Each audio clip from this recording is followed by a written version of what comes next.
Bienvenidos. Damos apertura a estos webinarios de Derecho Constitucional que se llevan adelante entre la Universidad de Oviedo, España, y la Universidad de Buenos Aires, de la Argentina, bajo la dirección de los profesores doctores Benito Aláez Corral, por la Universidad de Oviedo, y el doctor Raúl Gustavo Ferreira, por la Universidad de Buenos Aires. Contamos hoy con la participación del profesor doctor Leandro Vergara, quien hará la presentación de estos webinarios, y la temática prevista para la jornada serán los condicionamientos externos al Estado Social y Democrático de Derecho en perspectiva transoceánica, Unión Europea y Fondo Monetario Internacional. Serán ponentes el doctor Benito Aláez Corral y el doctor Raúl Gustavo Ferreira. Profesor Leandro Vergara es doctor en Derecho de la Facultad de Derecho, Universidad de Buenos Aires, es catedrático de Derecho de las Obligaciones en la Facultad de Derecho de la Universidad de Buenos Aires y director del Departamento de Posgrado de la Facultad de Derecho de la Universidad Nacional de Buenos Aires. Doctor Vergara. Bueno, les digo los buenos días aquí en Buenos Aires, Argentina, y las buenas tardes en España. Es un placer, les doy la bienvenida a todos los presentes, y celebrando una vez más estas reuniones transatlánticas en donde es posible intercambiar entre los profesores de Derecho Constitucional las distintas temáticas. Y como siempre, Gustavo Ferreira actualiza los temas y nos pone en situación. Y en verdad este intercambio transoceánico a nosotros nos resulta muy beneficioso, porque los puntos de vista, las perspectivas, todo es fantástico. Pero claro, ahora estamos frente a crisis, la pandemia parecía que nos había puesto para arriba, todo era nuevo, todo era estado de excepción, los déficits presupuestarios empezaban a crujir, y ahora parece que estas guerras que están viniendo, que ya vinieron, y veremos qué intensidad siguen teniendo, nos van a seguir poniendo a prueba. Evidentemente, el derecho, la economía son subsistemas sociales de los cuales seguro uno de nuestros expositores va a coincidir con esta perspectiva. Desde luego, nosotros nos preguntamos cómo interactúan el derecho y la economía, y muy especialmente porque nuestro sistema democrático de Estado de Derecho es finalmente el sistema jurídico el que establece las prioridades y establece cómo se interactúa, por aquello de que nuestros tribunales que están en la cima, constitucionales, Cortes Supremas, dependiendo de la organización jurídica, son los que finalmente dicen lo que está prohibido y lo que está permitido. Por lo tanto, digamos, es uno de los grandes temas. La reforma de la Constitución española en el año 2011 me parece que puso un punto a considerar, donde tal vez, bueno, acá los expositores van a hablar de ello, yo voy a escuchar atentamente.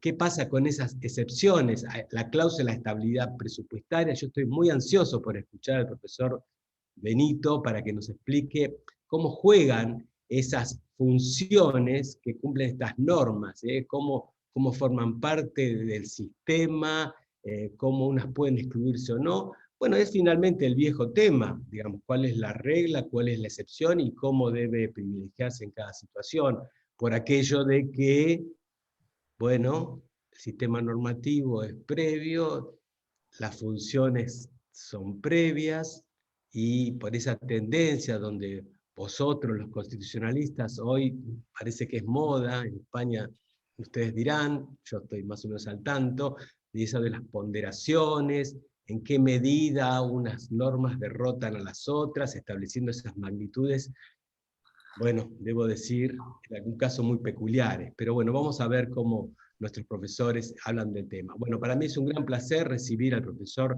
Benito Aláez Corral, él es doctor en Derecho por la Universidad de Oviedo y máster en Derecho Alemán por la Universidad de Bochum.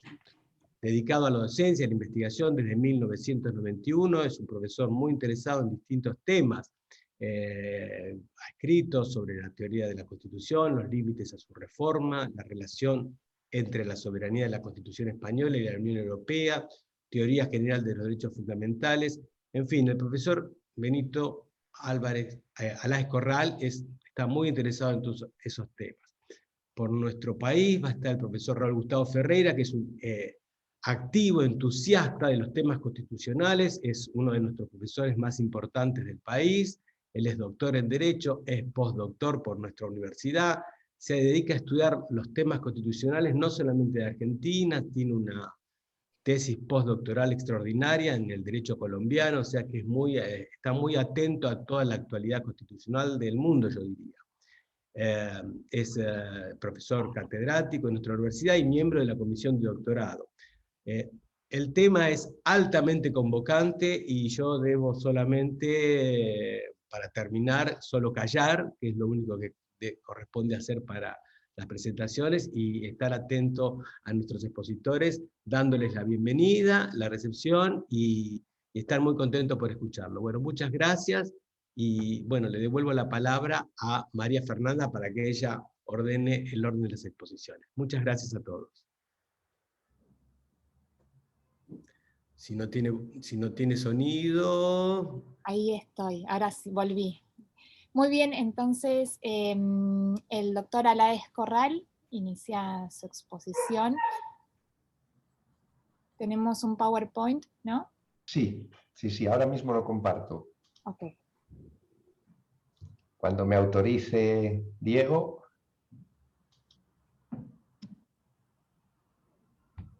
Ahí estaría habilitado. Ok. Aquí estamos.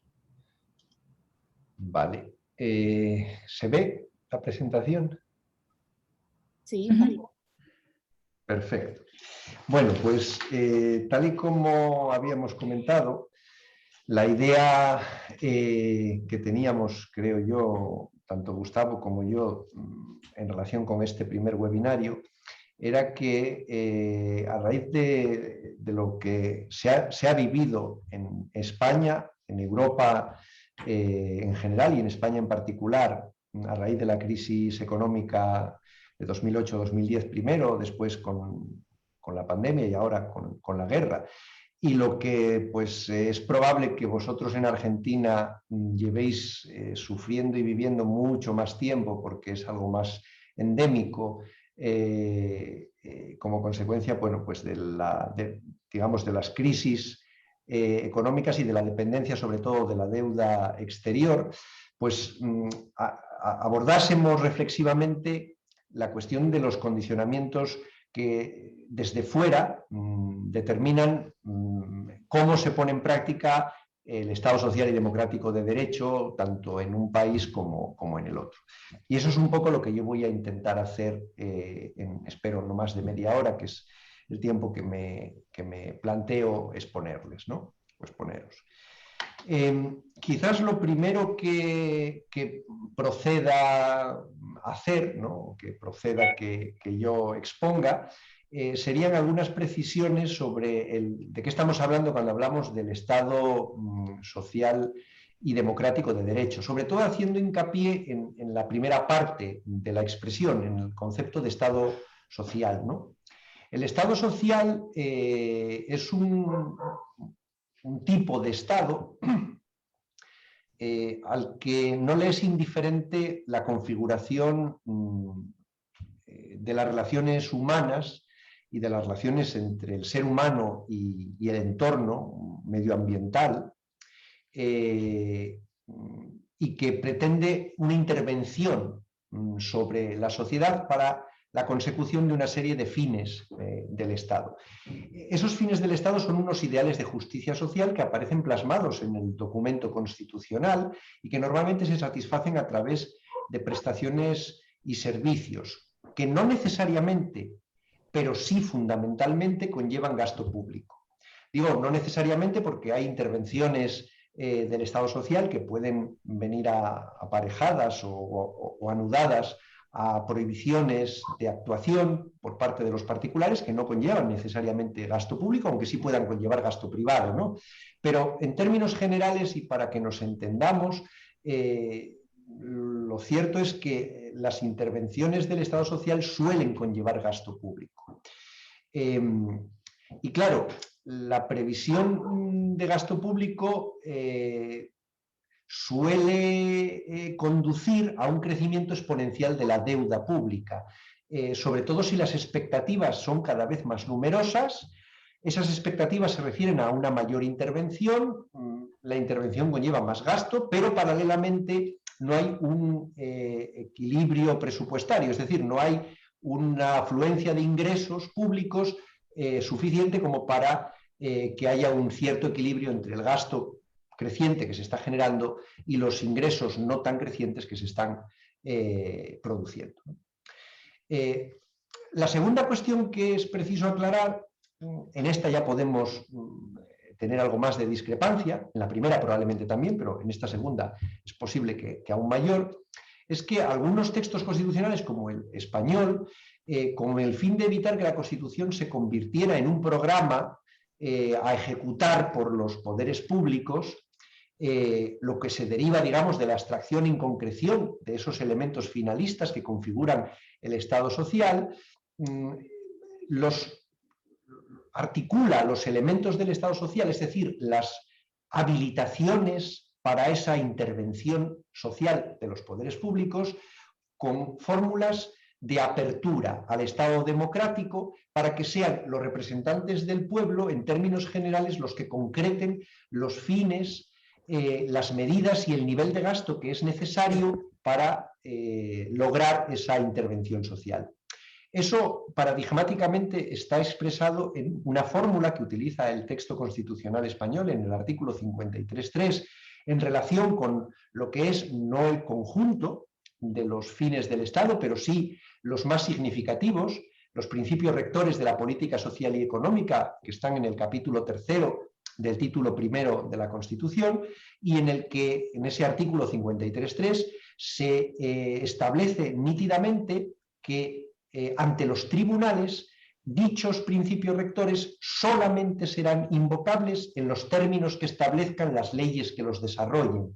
Es decir, a diferencia de lo que sucede con la mayor parte de las disposiciones constitucionales, al menos la mayor parte de las que están en el título 1 relativas a los derechos y libertades, que son invocables directamente sin intermediación del legislador por parte de los ciudadanos ante los tribunales de justicia, en el caso de los principios rectores de la política social y económica, esa invocabilidad directa ante los tribunales está huérfana en el texto constitucional por expresa y deliberada decisión del constituyente.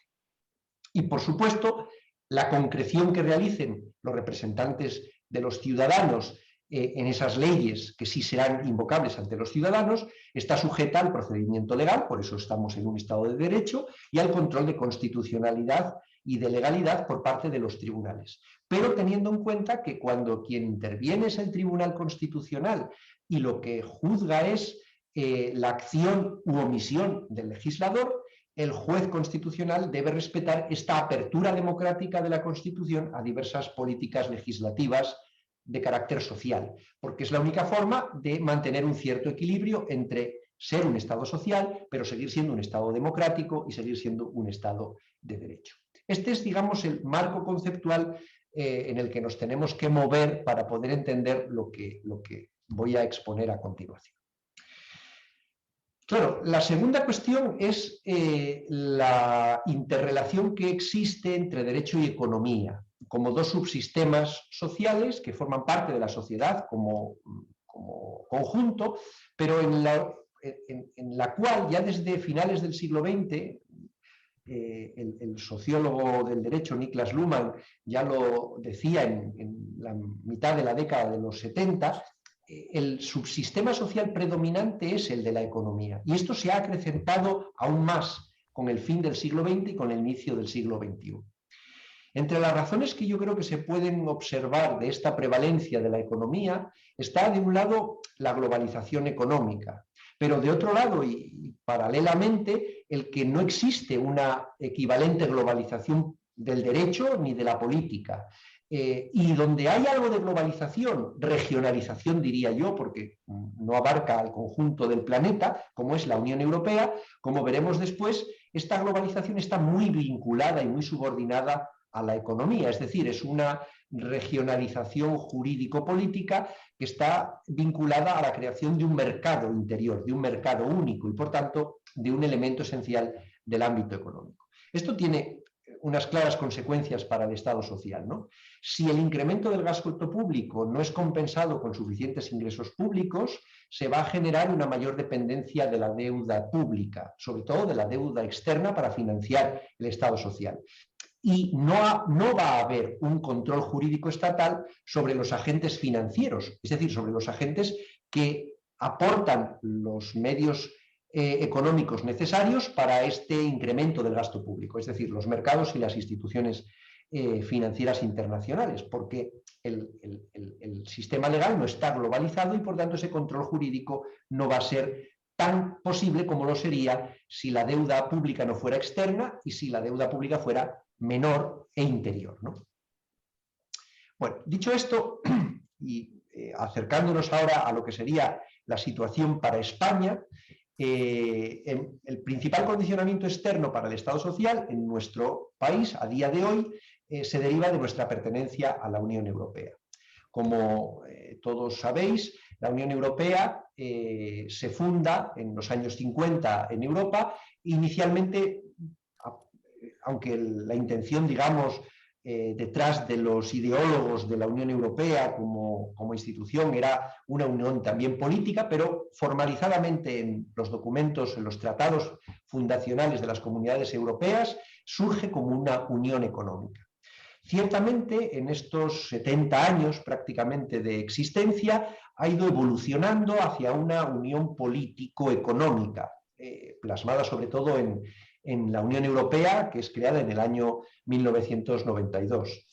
Y si repasamos el texto, lo que podríamos denominar texto constitucional de la Unión Europea, que está constituido por 3 tratados, el Tratado de la Unión Europea, el Tratado de Funcionamiento de la Unión Europea y la Carta de Derechos Fundamentales de la Unión Europea, vemos que entre los valores de la Unión Europea no está el de Estado social, pero sí es cierto que en el artículo 3 del Tratado de la Unión, entre los fines, sí está el que la economía sea social, el lograr el bienestar de los pueblos, el conseguir una política de pleno empleo, la protección del medio ambiente y otros fines sociales. Por tanto, ciertos elementos sociales están presentes incluso en una organización supranacional de corte eminentemente económico como es la Unión Europea.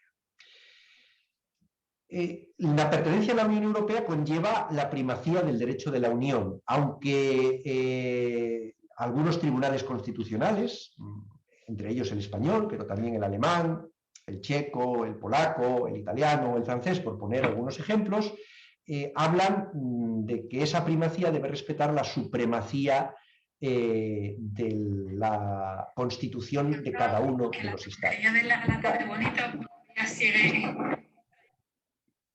Esta dicotomía o esta diferenciación entre primacía del derecho de la UE y supremacía constitucional es fuente de potenciales fricciones. Yo las he intentado aquí exponer o simbolizar con 2 refranes típicamente españoles, ¿no? Uno es el de perro ladrador, poco mordedor. El paradigma de este modelo de fricción sería el Tribunal Constitucional alemán, que con la famosa saga de las Solange Decisions, las sentencias de en tanto en cuanto ha tratado de advertir a la Unión Europea de que él sigue teniendo la última palabra, pero al final nunca ha hecho uso de esa última palabra, al menos para anular o para incumplir o permitir el incumplimiento de una disposición de la Unión Europea. Frente a ello, el ejemplo más reciente que tenemos es el de Polonia, ¿no? Que respondería al refrán, y ahora entenderéis por qué, de sale más caro el collar que el perro. Porque el Tribunal Constitucional de Polonia es el primer tribunal constitucional de los Estados miembros de la Unión Europea que abiertamente ha desafiado la supremacía, mejor dicho, la primacía del derecho de la Unión Europea, afirmando la supremacía de su Constitución y negando validez a disposiciones de la Unión Europea, de derecho de la Unión Europea, que en su opinión contravendrían la Constitución de Polonia, ¿no? La reacción de la Unión Europea es o ha sido brutal. Estamos ante un auténtico tour de force. la Unión Europea ha impuesto, tanto a nivel de la Comisión como a nivel del Tribunal de Justicia de la Unión Europea, multas coercitivas que son de carácter económico, es decir, es una clara coacción económica por parte de la Unión Europea, o que la Unión Europea carece de un aparato coactivo físico propio, policía o ejército. Y esas multas coercitivas son del orden, por poner el ejemplo más reciente, que es el relativo al incumplimiento de la medida cautelar de suspensión de las disposiciones polacas que, digamos, infringen el principio de Estado de Derecho al regular de manera, digamos, politizada el gobierno del Poder Judicial en ese país. Estamos hablando de multas de 1 millón de euros diarios. Es decir, el Tribunal de Justicia de la Unión Europea ha establecido una multa coercitiva para Polonia por no acatar la medida cautelar de suspender provisionalmente esas disposiciones de 1 millón de euros diarios. En el momento en el que la Comisión, con los poderes que tiene, la Comisión Europea ponga en práctica esas multas, estamos hablando de una pérdida de fondos de la Unión a un país que no es contribuyente neto, es decir, que recibe más de lo que da, como Polonia, que le puede salir muy cara. Y por tanto, que yo entiendo que va a llevar a que Polonia más pronto que tarde, rectifique y, digamos, obedezca las medidas normativas impuestas desde Bruselas. Y el tercer elemento a tener en cuenta en este esquema de pertenencia a la Unión Europea es que la gobernanza económica de la Unión Europea condiciona el desarrollo del Estado social. Sería largo de exponer el proceso que ha llegado hasta el actual y vigente Pacto de Estabilidad, Coordinación y Gobernanza, celebrado entre los países que forman parte de la Unión Europea como un mecanismo de cooperación reforzada dentro de ellos, pero este pacto, entre otras cosas, lo que preveía es no solo que se estableciese una estabilidad en los presupuestos de los Estados miembros de la Unión, sino que esa estabilidad presupuestaria tuviera reflejo preferentemente a nivel constitucional, es decir, estuviera constitucionalmente garantizada. Y esto nos lleva a la situación de fricción que España y el Estado social español han sufrido en su pertenencia a la Unión Europea como consecuencia de la crisis financiera que a nosotros nos golpeó sobre todo en 2010 y que condujo a la reforma de la Constitución en el año 2011. Con la llegada de la crisis de los mercados que en el mundo estalla en 2008, básicamente a partir de 2010 en España pues sufrimos un embate terrible de esta crisis financiera, ¿no? Al respecto se han dicho muchas mentiras, ¿no? Entonces hay que, digamos, poner en su justa medida esas afirmaciones que se han hecho en relación con España, ¿no?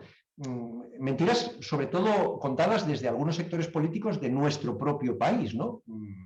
Entre ellas estaba el que teníamos una deuda pública desorbitada. En el año 2010 la deuda pública de España no era muy elevada, es decir, estábamos por debajo del promedio, que era el 60% de deuda pública que se tenía dentro de la Unión Europea. Lo que sí teníamos era una deuda privada muy elevada, una deuda privada elevadísima, tanto en los hogares como en las empresas. Y la combinación de ambos factores era un elemento peligroso que condujo a que el núcleo duro políticamente hablando, los países con más peso dentro de la Unión Europea, sobre todo Alemania, presionasen políticamente al entonces gobierno del presidente José Luis Rodríguez Zapatero para anticipar, porque estamos hablando del año 2011, se estaba negociando el Pacto de Estabilidad, Crecimiento y Gobernanza, que se aprobó en 2012 y por tanto todavía no estaba en vigor, pero para que se anticiparan las medidas, entre ellas la constitucionalización del principio de estabilidad presupuestaria, por temor a que algunos partidos que estaban germinando entonces y que tenían un corte populista, como era el caso de Podemos, adoptasen políticas, si llegaban al poder, de un incremento del gasto público insostenible, digamos, dentro de la estabilidad presupuestaria que la gobernanza europea requería. La consecuencia fue la modificación del artículo 135 de la Constitución y la subordinación en último extremo del derecho del Estado español a la economía de la Unión Europea. No era en último extremo, sino un mensaje político a los mercados financieros para que estos tuvieran esto en cuenta a la hora, digamos, de financiar la creciente, y ahora sí creciente y galopante, deuda pública que empezaba a contraer a partir de 2010 el Estado español.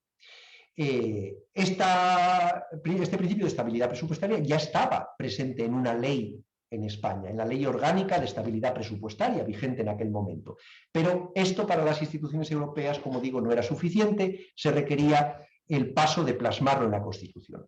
Y nuestro país, obedientemente, reformó el artículo 135 y le dotó de un nuevo contenido que yo he resumido en esta diapositiva. Se establece el principio de estabilidad presupuestaria, se establece también la obligación a la hora de redactar los presupuestos generales del Estado de respeto a los límites de déficit y deuda pública fijados por la Unión Europea, la manera de conseguir o de respetar ese déficit, luego si queréis en el coloquio entramos en detalle sobre ello, es un procedimiento de cogobernanza presupuestaria que se desarrolla en la Ley Orgánica, la nueva Ley Orgánica que se aprobó de estabilidad presupuestaria y sostenibilidad financiera en el año 2012 y también en un reglamento de la Unión Europea, el 473/2013, que regula el procedimiento de cooperación para la elaboración de los presupuestos y que resumidamente lo que dice es que cada país miembro que tenga un problema de déficit, es decir, que supere el 60% de deuda pública o el 3% de déficit anual y por tanto tenga que adoptar medidas de reducción del déficit,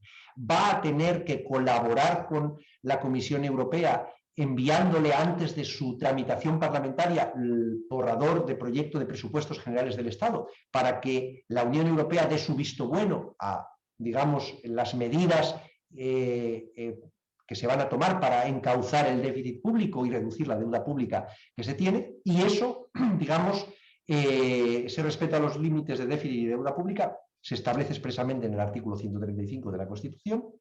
También se establece, y esto es bastante relevante para el desarrollo del Estado social, la prioridad presupuestaria del pago a los créditos de intereses y capital de la deuda pública en todos los presupuestos que se elaboren dentro del Estado, tanto el presupuesto de la administración estatal como los presupuestos autonómicos o los presupuestos de las entidades locales, y sí que se prevé una posibilidad excepcional de superar los límites de déficit en caso de situaciones extraordinarias como catástrofes naturales, recensiones económicas o emergencias económicas, pero que estén descontroladas para la administración pública y además causen un perjuicio considerable, entre otras cosas, a la sostenibilidad del Estado social. Esto debe apreciarse por mayoría absoluta del Congreso de los Diputados, pero aquí nuevamente la ley remite a que esa apreciación está subordinada a la calificación que realice en ese reglamento de la Unión Europea que mencionaba anteriormente las instituciones europeas de lo que es recesión o emergencia económica. Es decir, en último extremo, nosotros no vamos a poder calificar una situación de recesión o de emergencia económica descontrolada al margen de la valoración que realicen las instituciones europeas. Con lo cual, la excepción queda nuevamente condicionada por la regla, por así decirlo. Sobre esta reforma constitucional surgió una polémica, digamos, más jurídica, si se quiere, que político-social, porque aunque hubo una polémica político-social, porque la gente pues, estaba bastante cabreada por los recortes que en su momento introdujo en el gasto social, en el gasto público, el gobierno del Partido Popular, del presidente Mariano Rajoy, que llegó al poder en el año 2012, pero este cuestionamiento político-social creo que fue breve y no excesivamente relevante. Al final los españoles nos resignamos bastante, sabemos que nuestra pertenencia a la Unión Europea y la aceptación de las reglas de la gobernanza económica europea trae más beneficio que perjuicio, se vive mucho frío, por así decirlo, fuera de la Unión y por tanto el cuestionamiento político-social pues realmente fue breve. El cuestionamiento fue más jurídico y se articuló a través de un recurso de amparo de diputados del grupo político que existía entonces como grupo diferenciado Izquierda Unida ante el Tribunal Constitucional, pero el Tribunal Constitucional, como veremos seguidamente, inadmitió a trámite muy pronto, en cuestión de unos meses, ese recurso de amparo.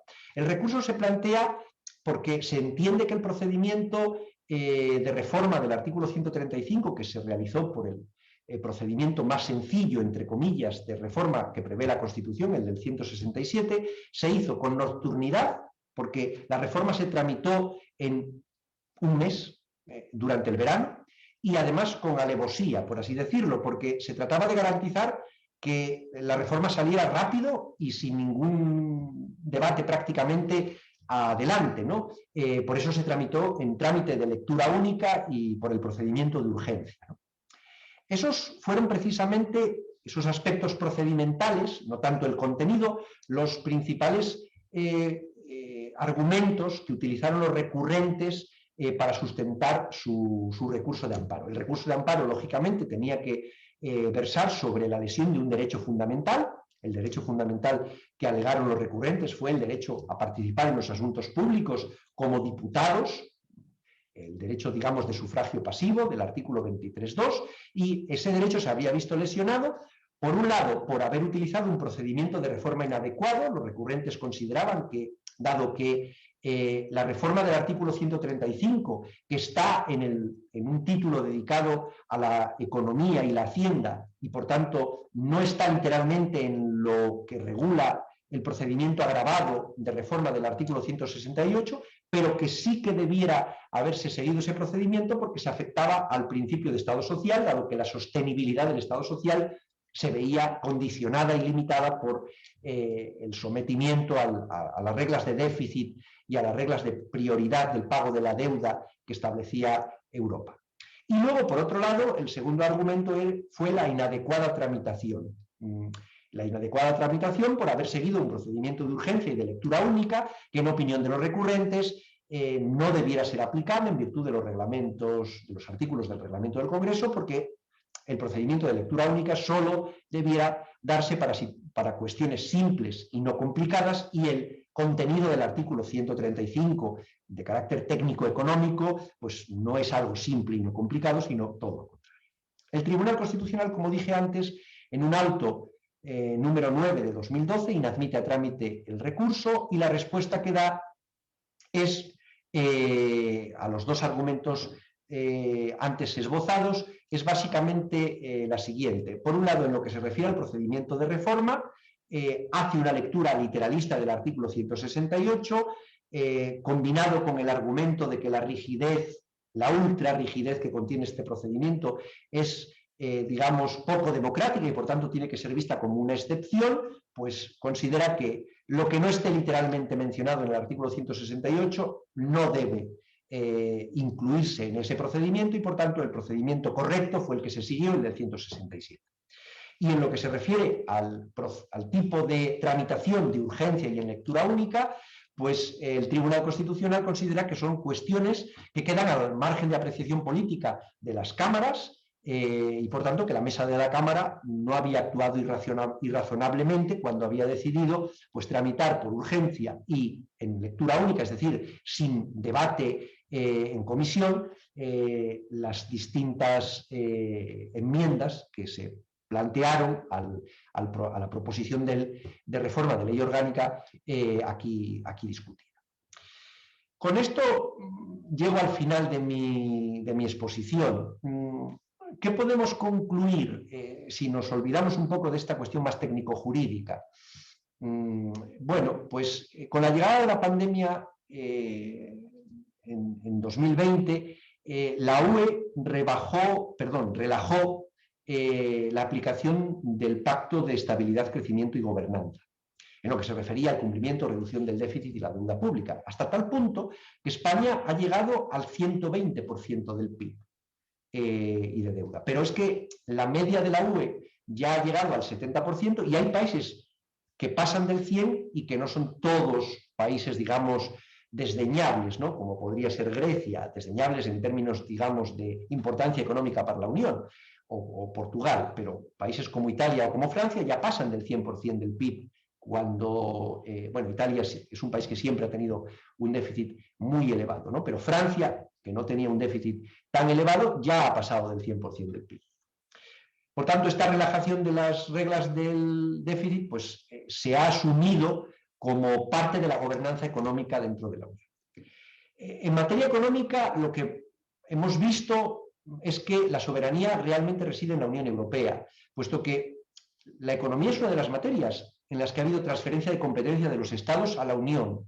Y la supremacía constitucional que algunos tribunales constitucionales, como el propio Tribunal Constitucional Español o el alemán, como mencioné antes, mencionan, de facto nunca se ha utilizado, nunca se ha aplicado ni se ha impuesto sobre la primacía del derecho de la Unión. Es difícil imaginar que se vaya a imponer sobre la primacía del derecho de la Unión. En consecuencia, yo diría que, para finalizar, el Estado social y democrático de derecho, en lo que se refiere a España, es un concepto que se ha comunitarizado, es decir, que se ha europeizado o integrado dentro de la Unión Europea. Y dado que la economía también está comunitarizada, no me parece que el Estado social esté comunitarizado sea algo incongruente. Es decir, me parece que es congruente que, dado que la economía está comunitarizada y el Estado social depende de la economía por el tan excesivo incremento del gasto público y de la deuda pública que se ha producido, pues que el Estado social esté comunitarizado me parece algo coherente con que la economía esté comunitarizada. Es decir, si la economía está comunitarizada, el Estado social tiene que estar comunitarizado porque una tercera vía no sería una alternativa viable. Bueno, creo que me he extendido un par de minutos más de la cuenta, pero en resumen, esta sería un poco mi exposición de lo que son los condicionamientos del Estado social y democrático de derecho desde la perspectiva de la Unión Europea y de España. Muchas gracias. Bueno, muchas gracias, doctora Aláez Corral. Le damos la palabra entonces al doctor Raúl Gustavo Ferreira.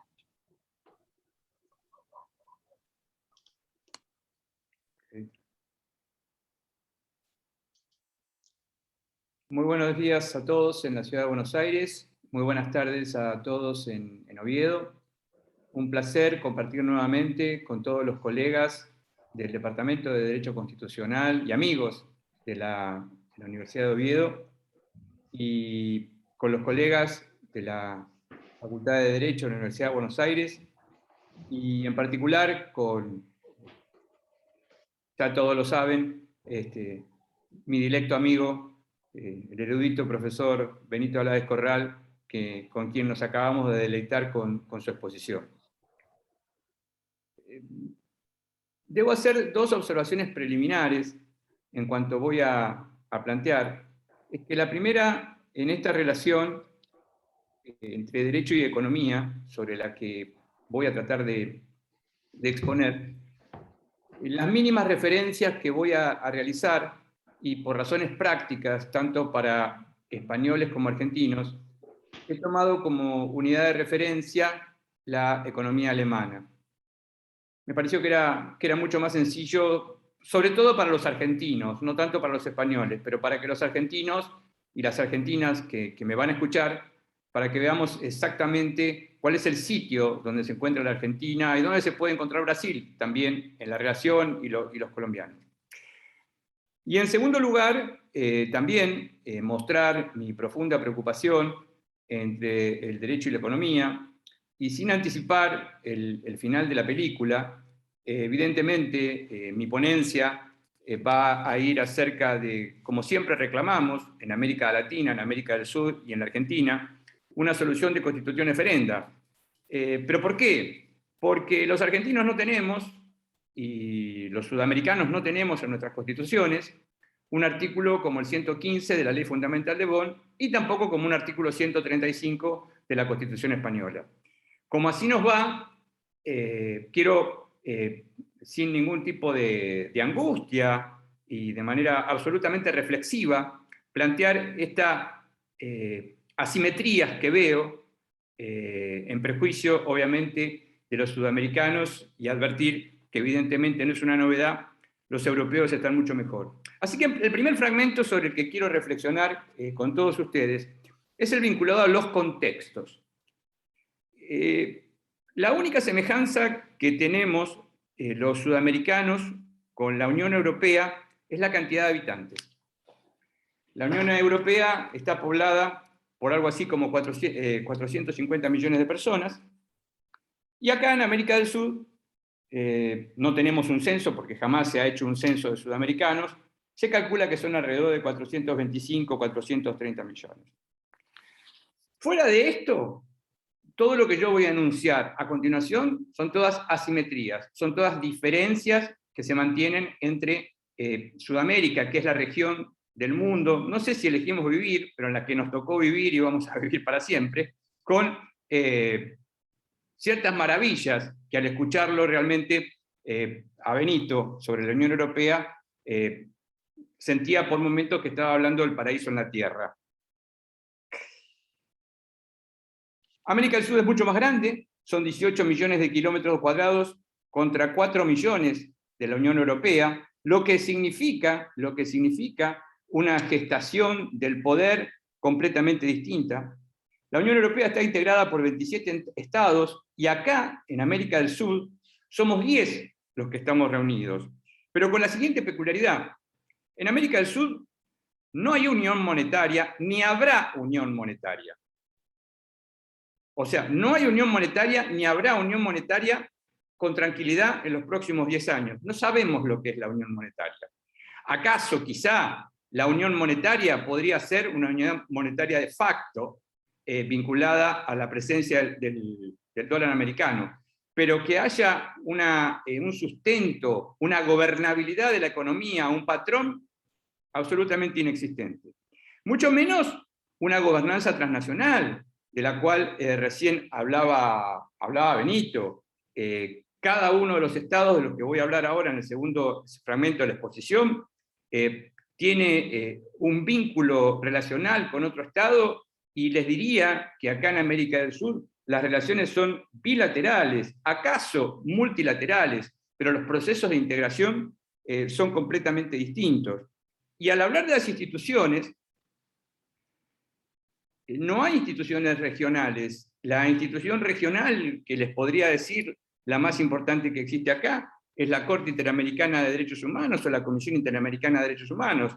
Esta gobernanza, que para nosotros es, dada la distancia física y además en la comprensión del tejido jurídico que tienen ustedes en la Unión Europea, con la cantidad de órganos, las disciplinas, la primacía del derecho comunitario sobre la cual hablaba Benito, con, por ejemplo, para quienes nos están escuchando aquí en la Argentina, hace unos años, luego del Tratado de Lisboa, que fue de alguna manera la refundación o la ultimísima refundación de la Unión Europea, también descrita por Benito, cuando leíamos la sentencia del aldabonazo del Tribunal Constitucional Alemán, en el fallo precisamente Lisboa, para nosotros era prácticamente una ficción que un tribunal constitucional estuviese ocupándose de una cuestión vinculada con la primacía del derecho comunitario o con la primacía del derecho constitucional, porque sencillamente no existe la primacía del derecho comunitario.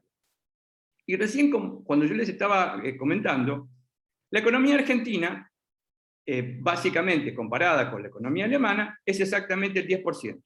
La Argentina, el Producto Bruto Interno, es el 10% de Alemania, y la cantidad de ingresos y de gastos que tiene es aproximadamente el 10% de Alemania. Esto es importante porque, para no entrar en muchísimos números a lo largo de la exposición, creo que va a ser por lo menos sensato que lo tengamos, por lo menos para mí, tenerlo en cuenta. Transcurrido este enorme kilometraje que tiene que ver con el contexto sudamericano, cada uno de nuestros países tiene una constitución. Así tenemos 10 constituciones, con una peculiaridad. Ninguna de las constituciones que acabo de mencionar contempla una mínima regla para disponer la primacía del derecho comunitario. O sea, las constituciones de América del Sur no están preparadas, ni mínimamente, para esa penetración del derecho comunitario. ¿Qué tienen nuestras constituciones? Bueno, básicamente nuestras constituciones han seguido los modelos mundiales, los modelos internacionales, casi todas o son nuevas constituciones o han sido reformadas a partir de 1988. Son constituciones en las que encontramos el preámbulo, los derechos, deberes y bienes fundamentales, el poder y su control, y los procesos de reforma. Básicamente, lo que podría contarles en relación a lo que descubrimos en esta totalidad de constituciones es que no hay un modelo parlamentario, ninguno de los países se ha inclinado por el parlamentarismo, son todas repúblicas presidencialistas, en una libre competencia acerca de los poderes presidenciales. Todas estas constituciones de América del Sur, específicamente Colombia, Argentina y Brasil, tienen un espacio en el cual abren sus escenarios hacia el derecho internacional de los derechos humanos. Cada país en América del Sur utiliza un escenario completamente distinto para dar cabida, para dar hospedaje, para dar alojamiento al derecho internacional de los derechos humanos. Por ejemplo, los colombianos deciden que el derecho internacional de los derechos humanos, en las condiciones detalladas en su Constitución, tendrán primacía sobre el derecho interno. En la Argentina disponemos el mecanismo de la equivalencia. Determinado derecho internacional de los derechos humanos, tal como ha sido protocolizado en la Constitución, tendrá jerarquía equivalente a la ley fundamental del Estado. Y en Brasil se apela a otro mecanismo que dice determinados instrumentos del derecho internacional de los derechos humanos tendrá jerarquía a una enmienda constitucional.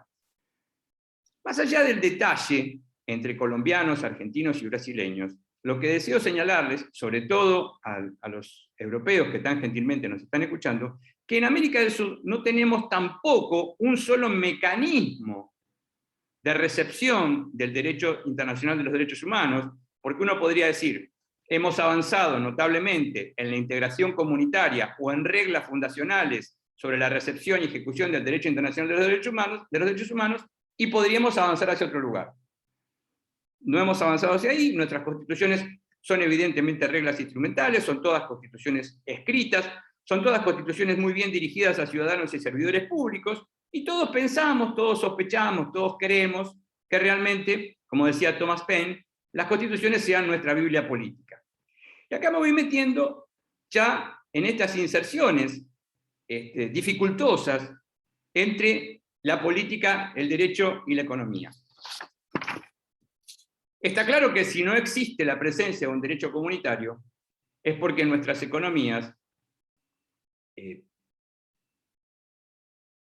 casi todas nuestras economías, excepto algunos renglones de la economía brasileña, son economías preparadas para desarrollar lo que se conoce como materias primas.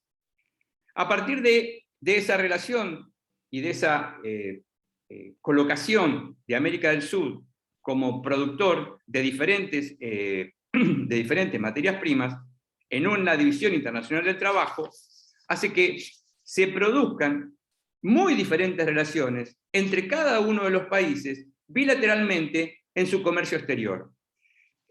Nosotros no tenemos ese grado de integración y de comercio que existe entre la Unión Europea, y lo voy a decir de la mejor manera que puedo decirlo.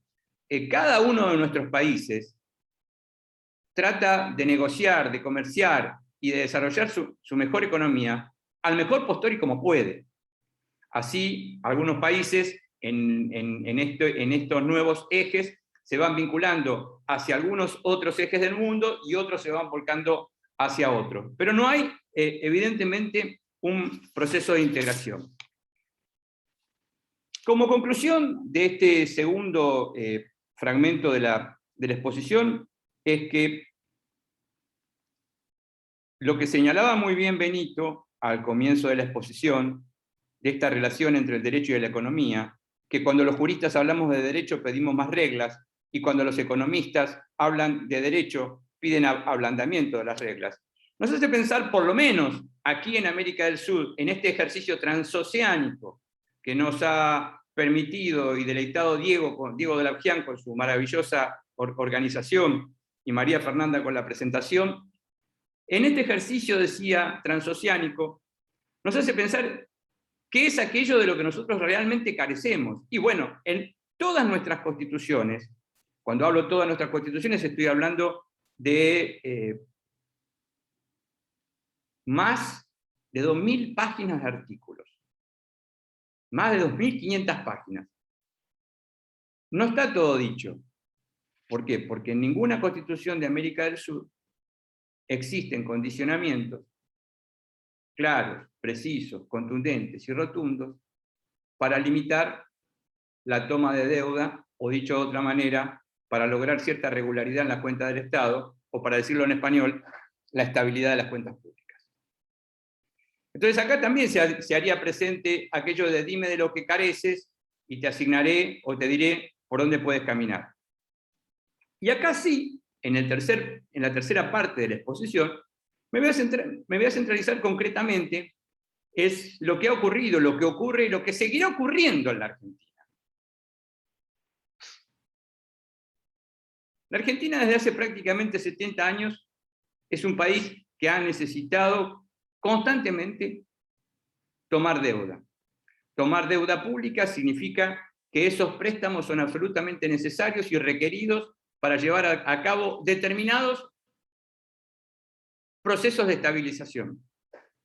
Estos mecanismos de estabilización monetaria, que comenzaron, como les decía, básicamente, pero no únicamente, con el Fondo Monetario Internacional, se trataba de divisas para insumos industriales, ha tenido a lo largo del tiempo una gran cantidad de capítulos, y va a seguir teniendo una cantidad de capítulos, pero lo que yo quiero demostrarles a ustedes, lo que quiero mostrarles es la cuestión astronómica que puede asumir el endeudamiento externo de la Argentina.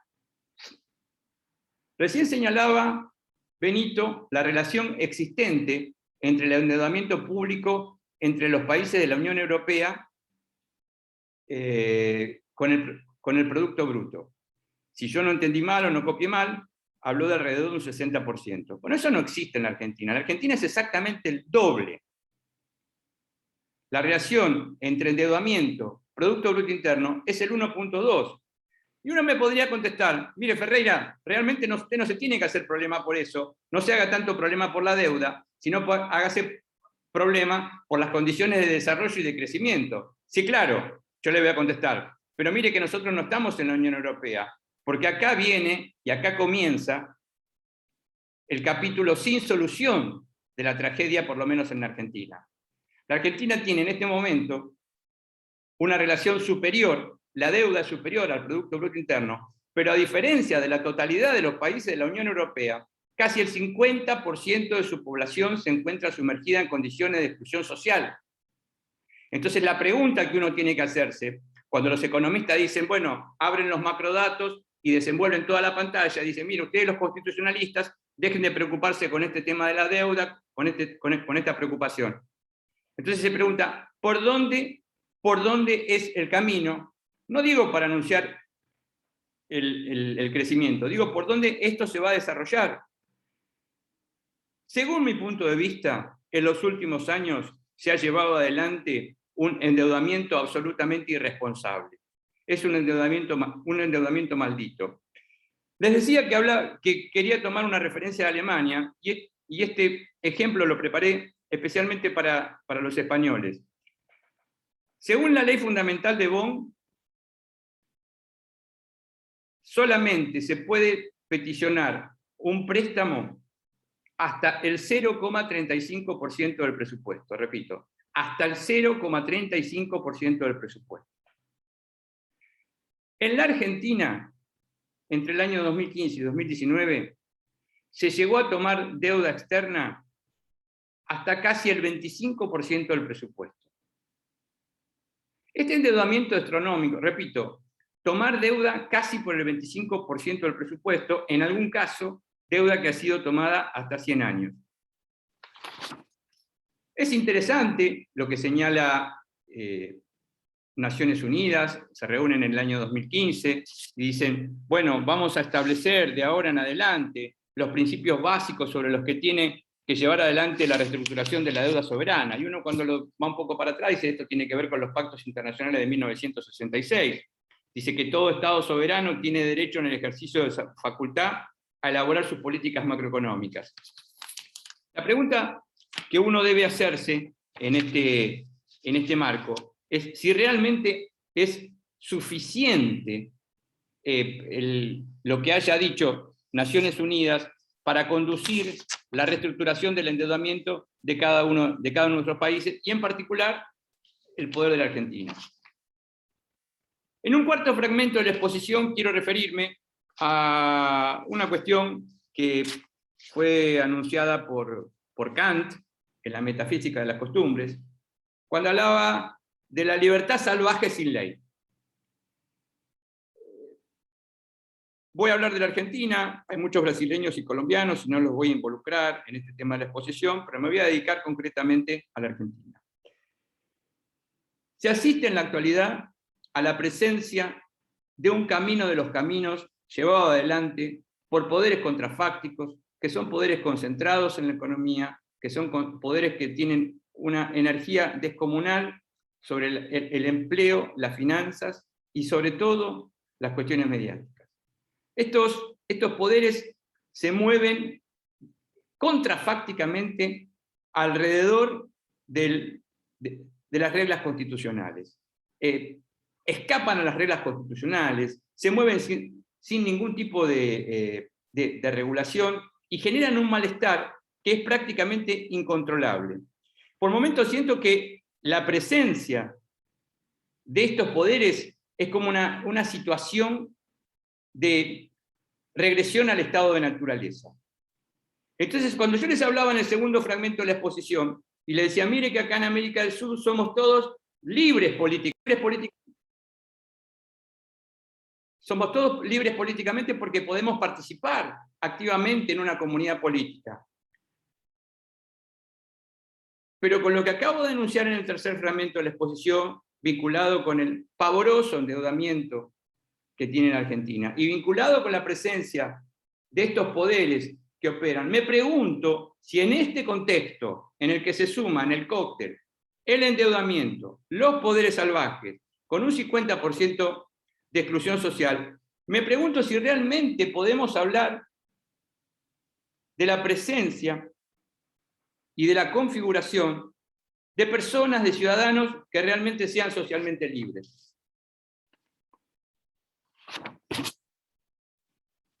Particularmente les decía, hace unas horas nada más, se ha firmado un nuevo entendimiento con el Fondo Monetario Internacional, que es el enésimo. Se ha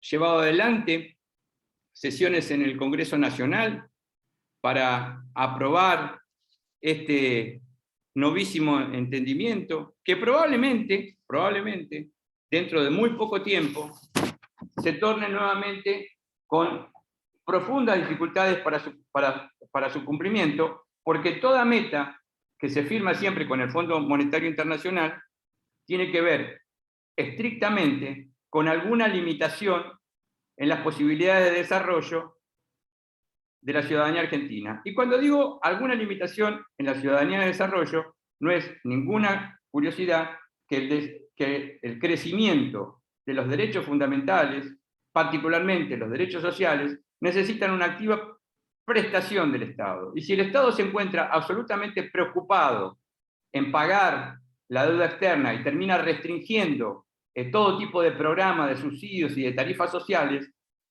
no es muy difícil inclinarse y decir qué dificultades va a tener la paz social por delante.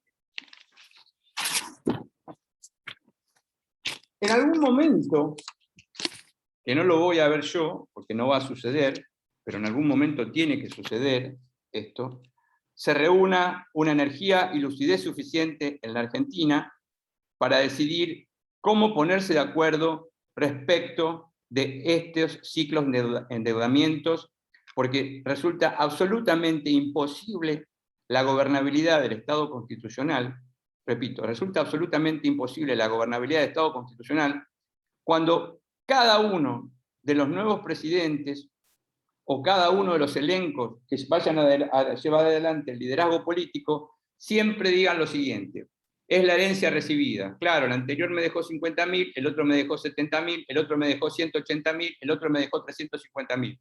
Es una cuenta que nunca acaba, porque no hay ningún límite.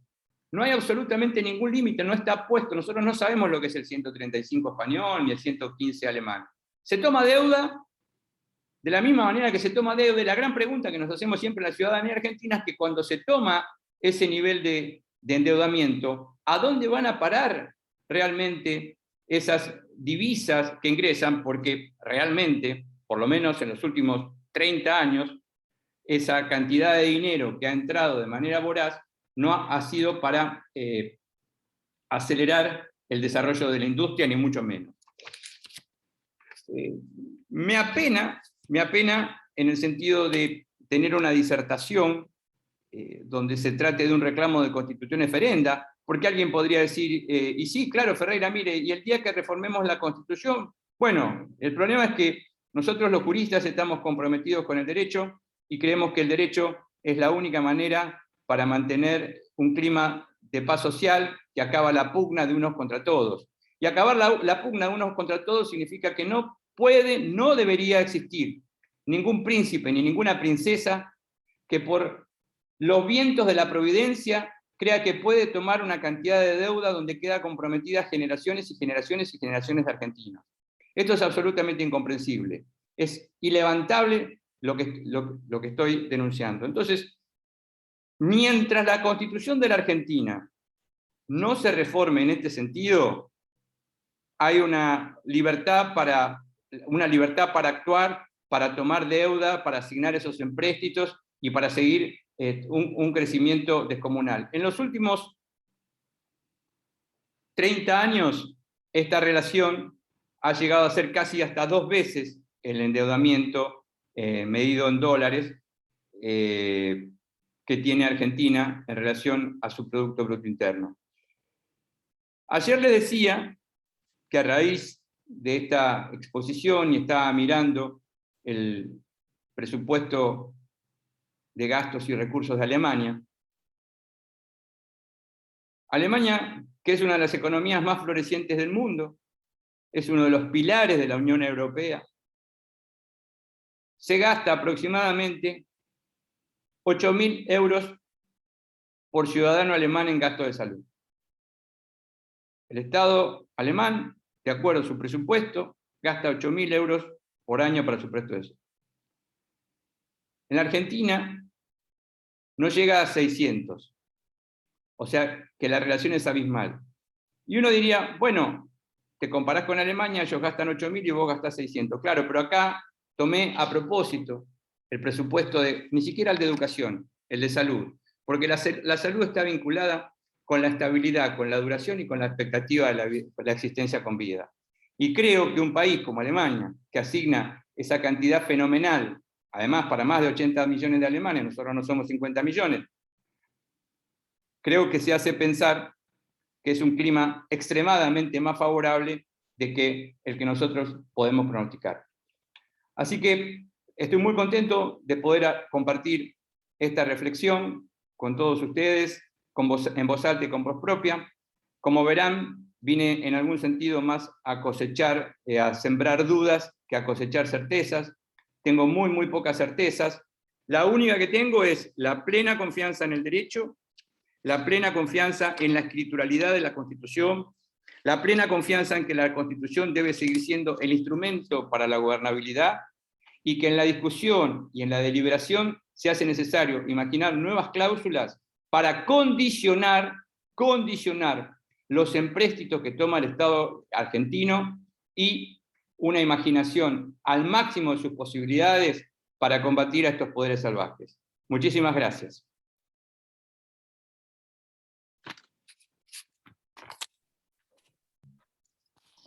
Muchas gracias, doctor Ferreira. Bueno, nos quedó un ratito para abrir a preguntas. Si alguno de los participantes desea hacer alguna pregunta, puede ponerlo en el chat. Ahí Enrique Morales había levantado la mano. Buen día. Sí, no, buenos días a todos. Diego simplemente había reaccionado positivamente al discurso del doctor Ferreira.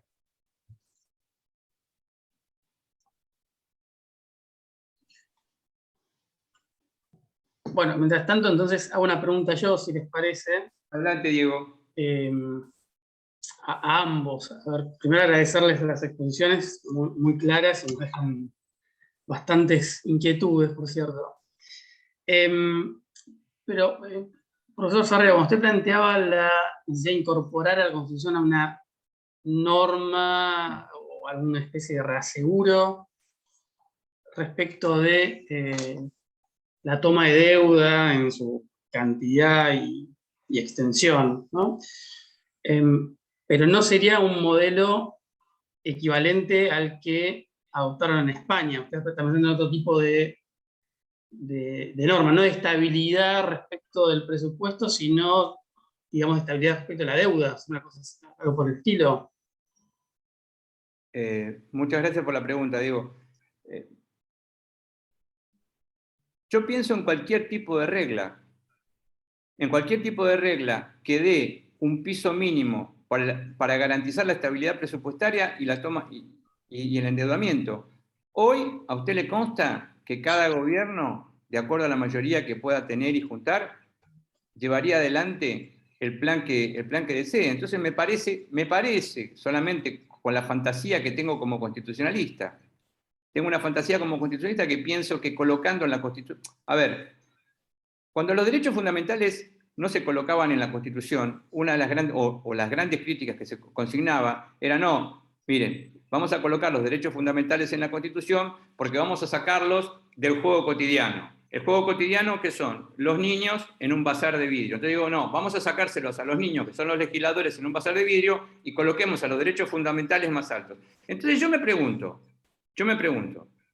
si las condiciones climáticas, el cuidado del ambiente tiene que ver con la responsabilidad de las generaciones futuras. Los derechos fundamentales tienen que ver con el progreso de nuestra ciudadanía. ¿Cómo no vamos a tener una cláusula de responsabilidad sobre endeudamiento y estabilidad presupuestaria?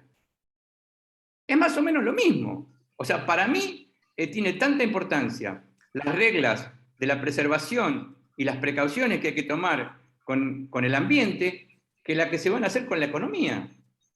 Esa es la preocupación que tengo, digo. A ver, y la otra ya es de derecho positivo, y en este caso se la hago yo a usted. ¿Alcanzará en la Argentina con que diseñemos la mejor regla en la Constitución? Usted y yo sabemos que ni siquiera con eso vamos a poder detenerlo. Pero pienso que nosotros como constitucionalistas, haciendo un aporte, decir, bueno, esto sería un condicionamiento, que hoy no existe. Bueno, la segunda parte de la pregunta justamente era para la profesora Alex Corral, y era, a cuento de lo que usted menciona, en cuánto ayudó a la estabilidad española la reforma constitucional, o si en definitiva vino a plasmar algo que ya estaba en la legislación anterior y que simplemente se cumple por el condicionamiento externo, es decir, la falta de relevancia de la Constitución, porque en definitiva la economía es la que ordena esa situación. Bueno, muchas gracias. Gracias, Diego. A ver, yo quizás en esto voy a discrepar de Gustavo, aunque entiendo lógicamente su planteamiento como planteamiento representativo de los países de América Latina y en particular de Argentina.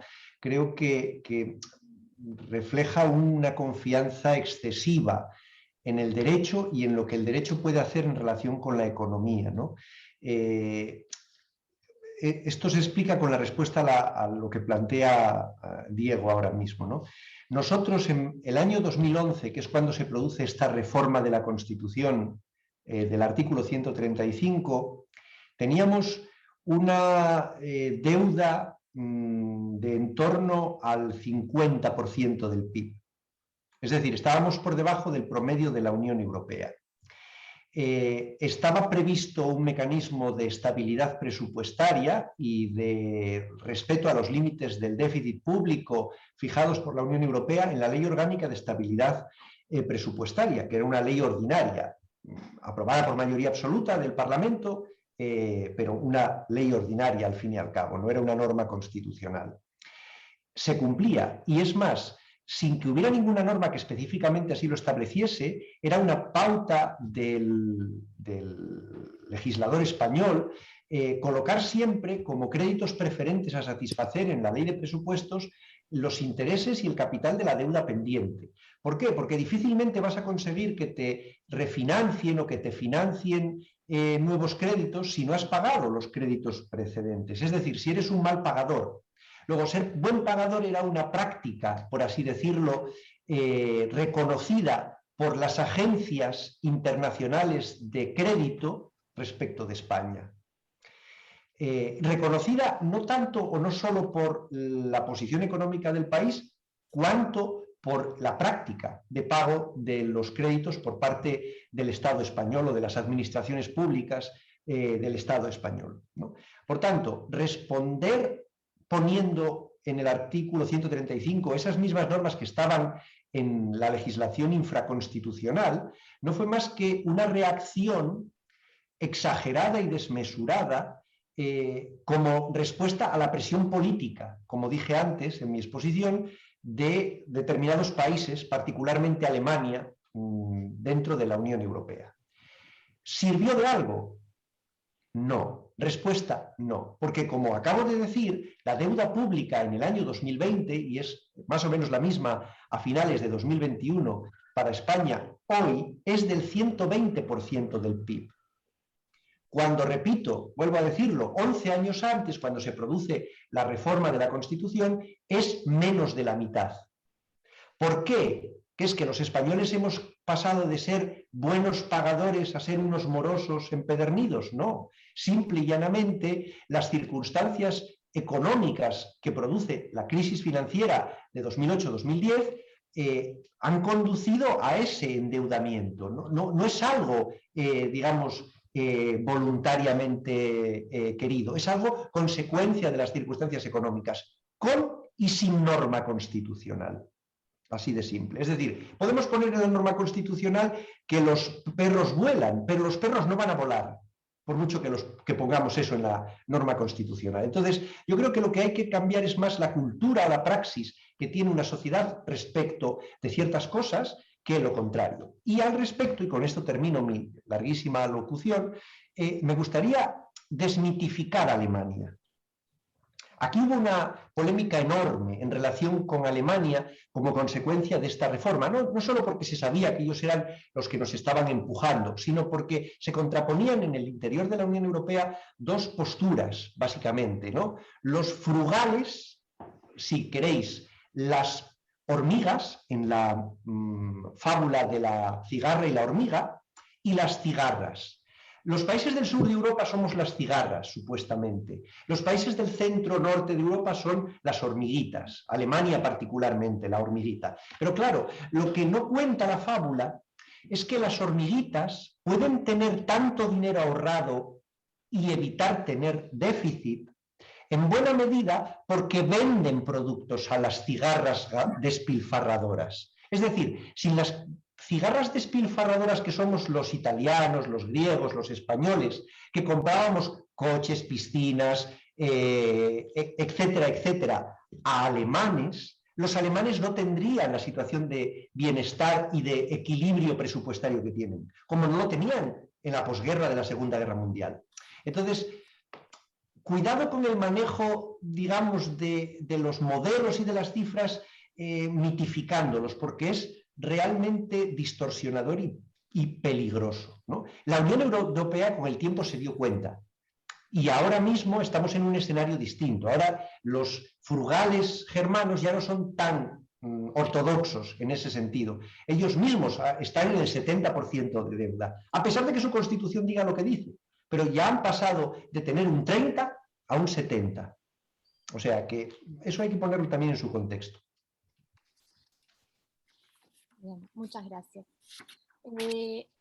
Una pregunta de Félix Layeras de la Universidad de Oviedo. Pregunta si el Mercosur no es el embrión de una Unión Sudamericana al estilo de la Unión Europea.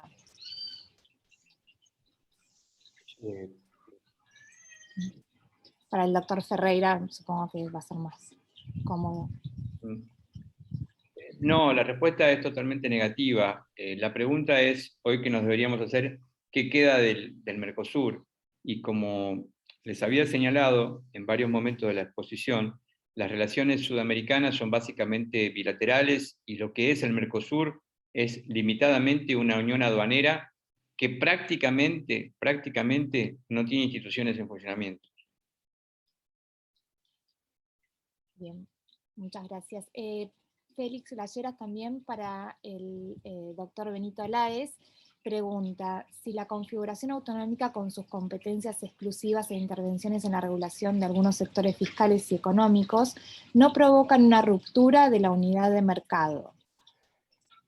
A ver, esto yo creo que es una pregunta un poco off topic, pero no obstante intentaré responderla dentro de la medida de mi competencia, que es limitada, porque es una cuestión sobre la que yo no soy un especialista, ¿no?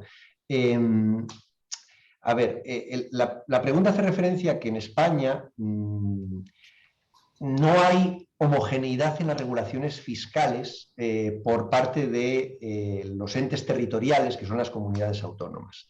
Supongo que la pregunta, porque conozco a Félix Layeras, pues vendrá referida a que sobre todo hay un impuesto muy polémico en nuestro país, que es el impuesto de sucesiones. Hay comunidades autónomas, como la comunidad en la que yo vivo, el Principado de Asturias, en las que, digamos, se paga sucesiones. No se paga tanto como se dice, al menos los familiares más directos, pero se paga sucesiones. Y en cambio otras comunidades autónomas, como Madrid, tienen el impuesto de sucesiones pues, con un tipo cero, es decir, no pagan sucesiones. Bueno, ¿eso rompe la unidad de mercado? Yo diría que no. Es verdad que se producen, digamos, residenciaciones ficticias de las personas a los efectos de que sus sucesores no paguen, se residencian cuando ya son muy ancianos o van a morir en las comunidades autónomas en las que no rige el impuesto tiene un tipo mínimo para que sus sucesores no paguen, pero yo no creo que eso afecte realmente a la unidad de mercado. Y voy a utilizar un poco la prueba del algodón. Repito, yo no soy un especialista en esto, pero en la Unión Europea, saltando de lo más pequeño que es España a algo más amplio que es la Unión Europea, hay unidad de mercado.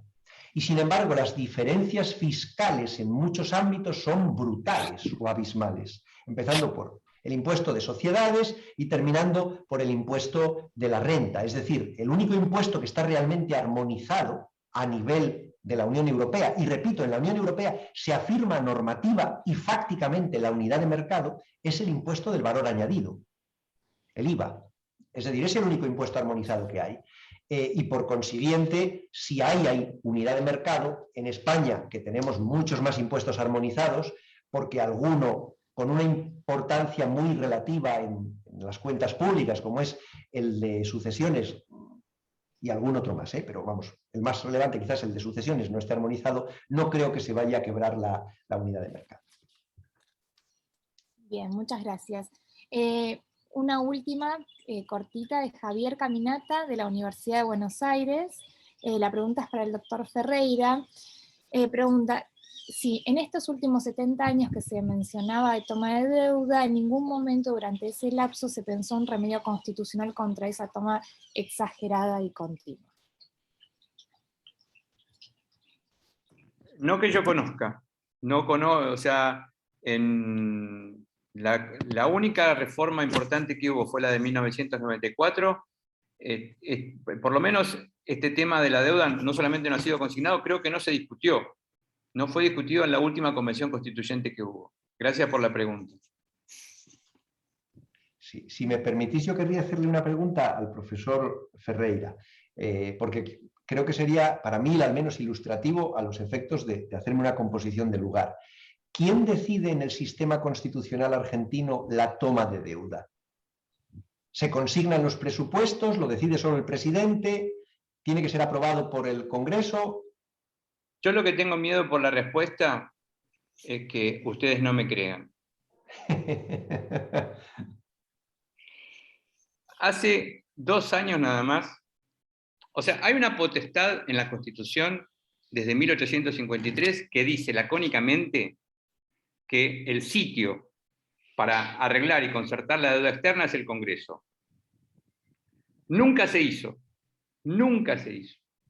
Históricamente se le delegó al Poder Ejecutivo para que el presidente, que es nuestro príncipe absolutista, hiciese lo que se le diese la gana.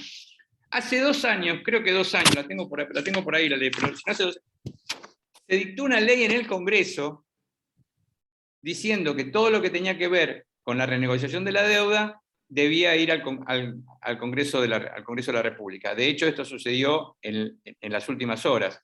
Por eso decía que de la misma manera que hicieron una ley, otra administración dentro de 2 años va a decir que esta ley la colocan en suspenso y le van a delegar nuevamente las potestades a nuestro príncipe absolutista para que tome deuda. Perdón, pues quizás más que un equivalente al 115 de la Constitución alemana o el 135 de la Constitución española, el problema pueda estar en el reparto de poderes, eterno debate en el interior de nuestro constitucionalismo, ¿no? Y la otra pregunta, que algunos se la hacen acá, si la toma de deuda responsable configura o no configura un ilícito penal concretamente. O sea, yo no creo que se pueda correr a los políticos con el Código Penal en la mano, porque ellos no le temen al Código Penal, o sea, no es la solución imaginar eso. Pero la respuesta que te puedo dar es esa, que es increíble. Esa ley debe tener 2 años, dijeron, bueno, a partir de ahora lo vamos a hacer en el Congreso.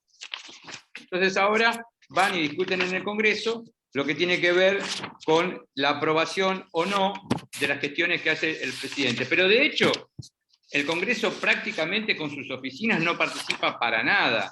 Todo lo que tiene que ver con la gestión, los números, la relación, lo hace el Poder Ejecutivo, el Ministerio de Economía. Directamente el Ministerio de Economía, Benito.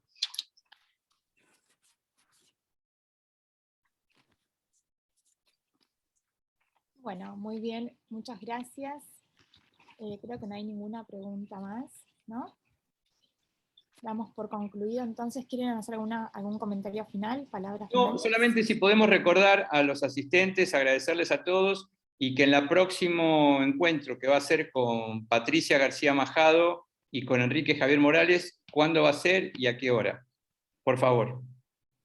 Bien. Ya mismo les confirmamos, esto va a ser entonces el próximo encuentro, el día martes 5 de abril, en el mismo horario, 8:30 a 10 de la mañana de Buenos Aires, y la temática va a ser decretos y legislación de urgencia, necesidad o patología. Perfecto. Bueno, de mi parte, un abrazo muy grande para Benito, todos los amigos del Departamento Constitucional de Oviedo, y todos los alumnos y alumnas, y doctorandos y doctorandas. Y obviamente para todas las argentinas y los argentinos que estamos acá, y sudamericanos. Por mi parte también daros las gracias a todos, a Gustavo, a Diego y a María Fernanda y a Leandro por la presentación que nos hizo, y que es un placer, como siempre, pues, organizar estos webinarios y tener la oportunidad, pues, de intercambiar experiencias de uno y del otro lado del Atlántico, ¿no? Porque, como vemos, pues son muy distintas, ¿no? Y es una forma de conocernos mejor, de conocer mejor nuestras realidades normativas y no normativas, ¿no? Muchas gracias. Un abrazo para todos. Nos vemos el 5 de abril. Muchas gracias.